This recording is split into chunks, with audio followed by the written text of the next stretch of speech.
बातचीत करेंगे आज की कंपनी डिक्सन के बारे में। कंपनी ने पहली तिमाही में बहुत ही शानदार नतीजे पेश किए हैं। आमदनी 100% से ज़्यादा बढ़ी, मुनाफे में भी 109% की ग्रोथ देखने को मिली है। Q1 में जो एबिटा है वो 88% की उछाल देखने को मिला। हालांकि मार्जिन जो हमारे एक्सपेक्टेशन थे 3.9% के, उसके मुकाबले 3.8% आया। मार्जिन 4 को क्रॉस नहीं कर पा रहा।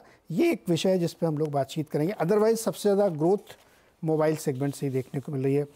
बातचीत करेंगे कंपनी के CFO सौरभ गुप्ता से। सौरभ जी, बहुत बहुत स्वागत है आपका CNBC आवाज़ पर। नमस्कार सर। सर, नंबर तो बहुत ही धांसू पेश किया आपने, बहुत बढ़िया नंबर है। लेकिन मुझे ये पहले बताइए, मार्जिन वाला मामला क्या है? मार्जिन सबड्यूड हो गया, मतलब 4 से ऊपर बढ़ ही नहीं पा रहे हैं, क्यों? देखिए नीरज जी, अगर आप देखें हमारी ग्रोथ सबसे ज़्यादा मोबाइल बिजनेस में आई है। ऑलमोस्ट 79% रेवेन्यू कंट्रीब्यूशन वहाँ से आया है। और वो भी अगर आप देखें सारे वर्टिकल्स में सबसे बड़ी अपॉर्चुनिटी वही है, और हमारा सारे सबसे ज़्यादा ग्रोथ भी उसी वर्टिकल में आएगी। अगर आप मोबाइल बिजनेस देखें तो relatively as compare to other verticals low gross margin और लो एबिटा मार्जिन बिजनेस रहता है। तो ये बेसिकली सेल्स मिक्स का की वजह से है कि हमारा मार्जिन प्रोफाइल गिरा है। बट हमें मोर देन मार्जिन हमें लगता है कि इन्वेस्टर्स को फोकस करना चाहिए कि एब्सोल्यूट ग्रोथ नंबर्स में क्या हो रही है, और फ्री कैश फ्लो, ROC और एब्सोल्यूट ग्रोथ एबिटा और रेवेन्यूज में क्या है। कि मार्जिन तो एक फंक्शन है कि किस वर्टिकल में ज़्यादा ग्रोथ है और उसका मार्जिन प्रोफाइल कैसा रहता है। ओके, सो क्या ये एक सिंपली इन्वेस्टर एज्यूम करके चलें कि जो नई डील्स आप कर रहे हैं या आगे जो भी होगा वो 4 या उसके आसपास से नीचे ही रहेगा मार्जिन? नीरज जी, अभी फिलहाल शॉर्ट टर्म में हमें लगता है 4% मार्जिन रहेगा। Q2 में ऑफकोर्स बेटर मार्जिन आएंगे क्योंकि हमने काफ़ी कस्टमर्स का रैंप अप कर लिया है। Q2 हमारा सीजनली भी बेटर क्वार्टर रहता है बिकॉज दिवाली से पहले डिमांड कंजम्पशन बेटर रहती है। और इस पूरे साल भी हमें लगता है कि 4% के मार्जिन रहेंगे क्योंकि हमारा जो iSmartu का एक्विजिशन हमने करा है वो कंसोलिडेट करने वाले हैं हम लोग, एंड उसमें भी मार्जिन प्रोफाइल थोड़ा बेटर रहना चाहिए। बट हम जैसे अगर आप देखें कि हमारी स्ट्रैटेजी ये है कि हम लोग काफ़ी कंपोनेंट्स में आ रहे हैं। कंपोनेंट्स जैसे कि प्रिसिशन कंपोनेंट, मैकेनिकल्स, डिस्प्ले में मोबाइल डिस्प्ले हमने ऑलरेडी पार्टनरशिप अनाउंस करी है एक बहुत बड़े प्लेयर के साथ। और हमारा ऑब्जेक्टिव है कि और भी हम कंपोनेंट्स में पार्टनरशिप अनाउंस करेंगे इन द नेक्स्ट 6, 8, 12 मंथ्स में। तो जैसे कंपोनेंट्स का एक खास बात है कि जैसे आप कंपोनेंट ज़्यादा करते हैं तो उसका एसेट टर्न बेशक थोड़ा कम रहता है, लेकिन उसका मार्जिन प्रोफाइल बहुत अच्छा रहता है, डबल डिजिट प्रोफाइल रहता है। तो जब उसका कंट्रीब्यूशन एक बार नंबर्स में आना शुरू हो जाएगा, जो कि अगले साल आपको रिफ्लेक्ट होना शुरू हो जाएगा, तब आप देखेंगे कि मार्जिन प्रोफाइल भी थोड़े और बढ़ेगा।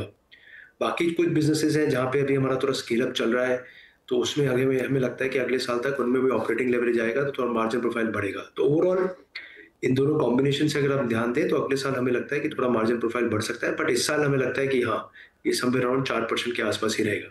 यानी FY25 की क्लोजिंग आप 4 या उसके आसपास ही करेंगे। रेवेन्यू बड़ा आसपास या सब 4 के आसपास रहेगा। 4 या उसके आसपास ही करेंगे, ठीक है। रेवेन्यू, एबिटा, मार्जिन इन सब में बढ़िया है, प्रॉफिट बढ़ा है। आपने कहा मोबाइल डेफिनेटली सबसे ज़्यादा कंट्रीब्यूशन इसमें किया, बहुत ज़बरदस्त 79% कंट्रीब्यूशन इसका बढ़ गया है।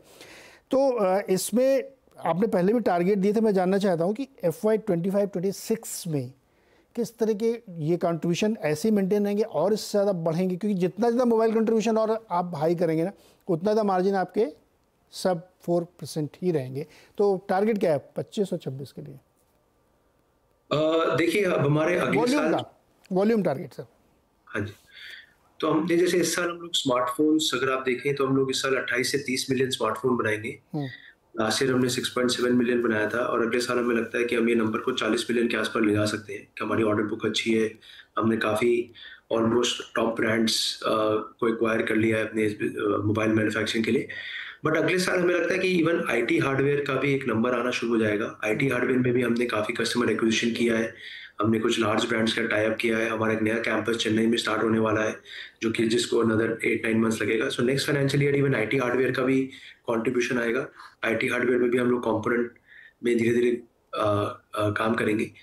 तो बट हाँ, हमें लगता है कि यस, शॉर्ट टर्म में यस मार्जिन ये रहेगा। रीज़न मार्जिन बढ़ाने की बात इसलिए कर रहा हूँ क्योंकि जो डिस्प्ले का प्रोजेक्ट कर रहे हैं, जो बहुत बड़ा प्रोजेक्ट है जिसमें हम कैपेसिटी इनिशियली 25 मिलियन की लगा रहे हैं, और जो और कंपोनेंट्स का करेंगे, वो सारे जो कंपोनेंट्स का प्ले है, एक बार जब उनका मीनिंगफुल कंट्रीब्यूशन आना शुरू हो जाए तो वो डबल डिजिट मार्जिन की तरफ रहते हैं। तो उससे डेफिनेटली हमारा मार्जिन प्रोफाइल जो कंपनी में 4% आज के दिन है या इस साल रहेगा, वो डेफिनेटली उसमें कुछ ना कुछ ग्रोथ आनी चाहिए अगले साल। ओके, मैं वॉल्यूम ग्रोथ जानना चाह रहा था आपसे मोबाइल वाले बिजनेस का। आप जो टारगेट लेके चल रहे हैं 28-30 मिलियन का, उसको और रिवाइज करना चाहेंगे? नहीं, अभी नीरज जी इस साल उतना ही रहेगा। अगले साल हमें लगता है कि हम 40 मिलियन के आसपास जा सकते हैं। तो 6.7 मिलियन हमारा लास्ट ईयर था स्मार्टफोन, इस साल 28 से 30 हो सकता है। अगले साल it can be 40 million number. उसके अलावा फीचर फोन हम लोग और करेंगे अराउंड 30 मिलियन के आसपास इस साल। तो इस साल 30 मिलियन होगा, अगले साल यानी FY26 में आप करें 40 मिलियन होगा, राइट सर? हो सकता है, हाँ जी। तो लगभग 33% की ग्रोथ वॉल्यूम में आएगी मोबाइल वाले में। अच्छा, दूसरे जो वाइट गुड से एक जिक्र आपने अभी किया, जो एक्विजिशन हुआ CP का था, जो वॉल माउंटेड कैमरा वाला था, उसका और बाकी वाइट गुड्स का कैसा चल रहा है सर? तो CP प्लस की हमने कंपनी में अपना स्टेक बेच दिया हमारे पार्टनर को। एंड उसमें भी जो लास्ट में कुछ फॉर्मेलिटीज रहती है, बट ब्रॉडली हमें कुछ CCI का अप्रूवल वगैरह चाहिए, उसके बाद हमारा स्टेक हम अपना स्टेक बेच देंगे उस कंपनी में। एंड हम जो उनकी जो एंटिटी होगी, जो हमारे पार्टनर थे, उसमें हम लोग एक स्टेक ले लेंगे। हमने उस शेयर स्वैप कर लिया है उनके साथ। और बाकी अगर वाइट गुड्स का देखें तो रेफ्रिजरेटर बिजनेस हमारा बहुत अच्छा चल रहा है। With in a short span of time, 3 महीने के अंदर ही हमने 80% कैपेसिटी यूटिलाइजेशन पे पहुंच गए हैं। हमारे अच्छे कस्टमर्स हैं, बैकवर्ड इंटीग्रेटेड है काफ़ी प्लांट। एंड अगर आप लाइटिंग का भी बिजनेस देखें तो लाइटिंग में भी ईयर क्वार्टर में ग्रोथ दिखेगी आपको। सो वो बिजनेस भी हमारा वापस धीरे धीरे बैक ऑन ट्रैक आ रहा है। सो ओवरऑल टीवी को थोड़ा सा छोड़ दीजिए, टीवी में भी ऑर्डर बुक हमारी Q2 में ठीक है, बट टीवी में थोड़ा सा मार्केट इतनी ग्रो नहीं कर रही है इंडिया में। बट उसके अलावा सब वर्टिकल्स में हमारी ग्रोथ डिसेंट आएगी इस साल। मैं आज एक ग्लोबल मीडिया में स्टोरी पढ़ रहा था कि टीवी का बिजनेस उतना चल नहीं रहा ग्लोबली, आप ही का नहीं, बहुत दुनिया में भी ऐसा है। क्या चक्कर, क्या टीवी नहीं खरीद रहे लोग क्या? हाँ जी, तो नीरज जी क्या हो रहा है, यंग जनरेशन कम खरीद रही है टीवी, और दूसरा लोग कंज्यूम कर रहे हैं एंटरटेनमेंट फोन पर, अपने टैबलेट्स पर, on the go while there mobile. So clearly मतलब ऑन द गो कंज्यूम कर रहे हैं। सो क्लियरली टीवी का ट्रेंड ग्लोबली हमें देखने में आ रहा है कि वो टीवी की सेल्स कम हो रही है। तो उसमें हम लोग और कैटेगरीज में आ रहे हैं, like interactive flat panel display में आए, डिस्प्ले साइनेजेस कर रहे हैं, इंडस्ट्रियल डिस्प्ले करेंगे, ऑटोमोटिव डिस्प्ले करेंगे। तो जो भी पॉसिबल होगा और कैटेगरीज में आएंगे। बट टीवी में डेफिनेटली हमें लगता है कि मार्केट्स ग्लोबली और इंडिया में ग्रो नहीं कर रही है। आपने एक बात कही अभी कि करीब 30-32% का वॉल्यूम ग्रोथ अगले फाइनेंशियल में होगा।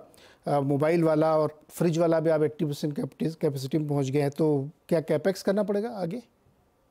केपेक्स की रन रेट हमारी ब्रॉडली आप लेके चलिए 500 से 600 करोड़ रहेगी। लास्ट ईयर 550 करोड़ किया था। तो मेरे को लगता है वही रन रेट ब्रॉडली रहनी चाहिए। बट अब हमारा एक स्टेज ऐसा आ गया है कि जितने भी हमारे इंटरनल एक्रूवल्स करेंगे, उससे हम आराम से केपेक्स की रिक्वायरमेंट मीट कर सकते हैं। इनफैक्ट हम फ्री कैश फ्लो जनरेट करना शुरू कर देंगे इस साल से। ओके, अच्छा, इस क्वार्टर के दौरान कोई नया क्लाइंट एडिशन आप लोगों ने किया हो जो हम लोगों को जानकारी नहीं हो अभी तक? क्लाइंट एडिशन तो नीरज जी कंटिन्यूस प्रोसेस है, हम लोग हर वर्टिकल में करते रहते हैं। मतलब कोई लार्ज कस्टमर इस क्वार्टर में शायद नहीं किया कोई ऐसा बड़ा जो मेंशन करने की जरूरत पड़े आपको? यहाँ नहीं, इस क्वार्टर में मेरे को जो ध्यान में नहीं किया। बट हाँ, आगे आने वाले कुछ महीनों में हम लोग कुछ कस्टमर अनाउंसमेंट्स करेंगे, मोबाइल पे भी और IT हार्डवेयर में भी। ओके सर, बहुत बहुत शुक्रिया हमारे साथ जुड़ने के लिए, और बेस्ट विशेस की बढ़िया नंबर आपने पेश किया, और हम नज़र रखेंगे 33% की ग्रोथ आप अगले साल मोबाइल में और दिखाएंगे। बहुत बहुत शुक्रिया सर। डिक्सन टेक्नोलॉजीज एक आउट परफॉर्मर है मार्केट का। बहुत ही ज़बरदस्त रैली इसने दिखाई है पिछले 6-8 महीने, 1 साल जितने भी दिखी है। देखिए 12,000 के ऊपर पहुंच गया, वैल्यूएशंस छप्पर फाड़ के ऊपर निकल चुके हैं, लेकिन अभी भी धंधा इतना सही चल रहा है कि स्टॉक वैसे ही परफॉर्म कर रहा है। छोटा सा ब्रेक, इसके बाद एक बार फिर से आपको नेचुरल गैस में क्या होने वाला है इसकी खबर दिखाएंगे।